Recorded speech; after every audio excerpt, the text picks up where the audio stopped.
திருச்சிற்றம்பலம். ஒன்று ஒன் ஆன்மீக நேயர்களுக்கு எனது இனிய காலை வணக்கங்கள். நேற்று வரைக்கும் 7வது நாள் திருவெம்பாவையை அதனுடைய விளக்கத்துடன் நாம் பார்த்தோம். இன்று 8வது நாள் திருவெம்பாவை பாடல், அதனுடைய விளக்கம் இரண்டையும் பார்க்க இருக்கிறோம்.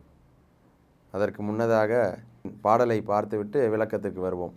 கோழி சிலம்பச் சிலம்பும் குருகு எங்கும் எழில் இயம்ப இயம்பும் வெண்சங்கு எங்கும் கேழில் பரஞ்சோதி கேழில் பரங்கருணை கேழில் விழுப்பொருள்கள் பாடினோம் கேட்டிலையோ வாழி ஈதன்ன உறக்கமோ வாய்திரவாய் ஆழியான் அன்புடைமை ஆமாறும் இவ்வாறோ ஊழி முதல்வனாய் நின்ற ஒருவனை ஏழை பங்காளனையே பாடேலோர் எம்பாவாய். கோழி முதலிய பறவைகளெல்லாம் காலையிலேயே கூவ ஆரம்பித்து விட்டன. கோழி கூவுகிறது, பறவைகளெல்லாம் சப்தங்கள் எழுப்பி ஒலியை பரவ விட்டு கொண்டிருக்கின்றன. மற்ற தோழிகளெல்லாம் வந்து கொண்டிருக்கிறார்கள். ஒரு தோழி மாத்திரம் நல்லா தூங்குறா. இவ்வளோ சத்தம் கேட்டும் எழுந்திருக்காமல் தூங்கிட்டு இருக்கா. இப்போ மற்ற தோழிகள்லாம் சொல்கிறாங்க, அந்த பரஞ்சோதியான சிவபெருமான், பரம்பொருளான சிவபெருமானுடைய அருமை பெருமைகள் எல்லாம் நாங்கள் சத்தமாக பாடிக்கொண்டிருக்கிறோம். பறவைகள்லாம் இவ்வளோ சத்தம் போட்டு தன்னுடைய குரலை வெளிப்படுத்தி கொண்டிருக்கின்றன. அப்படி இருந்தும் நீ நன்றாக உறங்கி கொண்டிருக்கிறாயே, இது உனக்கே அழகா? நீ எழுந்து வெளியில் வா. திருமாலுடைய பக்தி எவ்வளோ உயர்வான பக்தி, அந்த பக்தியை நான் செய்வேன்னெல்லாம் சொல்லிட்டு இப்படி உறங்குறியே. திருமால் ஒரு தடவையும் சிவனை தன்னுடைய இருதயத்தில் வைத்து அழகாக சிவபூஜை செய்வார் என்று பல புராணங்கள் எல்லாம் சொல்கின்றன.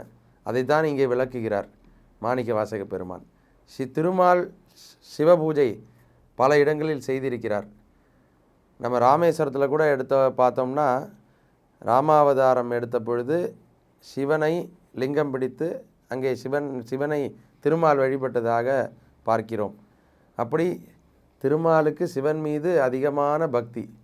அப்படி சிவன் மீது இருந்த அந்த திருமாலுடைய பக்தி உனக்கு இருக்குன்னு நம்ம நினச்சோம். ஆனால் நீ அது இல்லாமல் இப்படி தூங்குறியே, நீ எழுந்து வெளியில் வா. அந்த சிவனுடைய பெருமைகளை பாடணும், அதுதான் உயர்வு. ஊழிக்காலம், ஒரு தடவை ஊழிக்காலம் வரும்பொழுதும் அந்த சிவபெருமான் தான் நம்மெல்லாம் காப்பாற்றுறாரு. உமையொரு பாகன் பார்வதிக்கு தன்னுடைய இடப்பாகத்தை கொடுத்த அந்த பெருமான் ஒரு ஊழி காலத்திலையும் நம்மளை எல்லோரையும் காப்பாற்றி நமக்கு எல்லா நலன்களையும் கொடுத்து கொண்டிருக்கிறார்.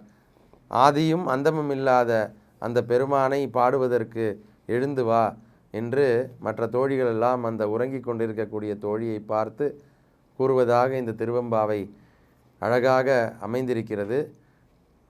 இதை பாராயணம் செய்து பொருளுணர்ந்து கேட்டு எல்லா நலன்களையும் பெற வேண்டும் என்று பிரார்த்திக்கிறேன். ஒன்று ஒன் ஆன்மீக நேயர்களுக்கு சிவனுடைய பரிபூர்ண அருள் கிடைக்க நான் எல்லாம் வல்ல சிவபெருமானிடமும் அந்த மாணிக்க வாசக பெருமானிடமும் பிரார்த்திக்கிறேன். நன்றி, வணக்கம்.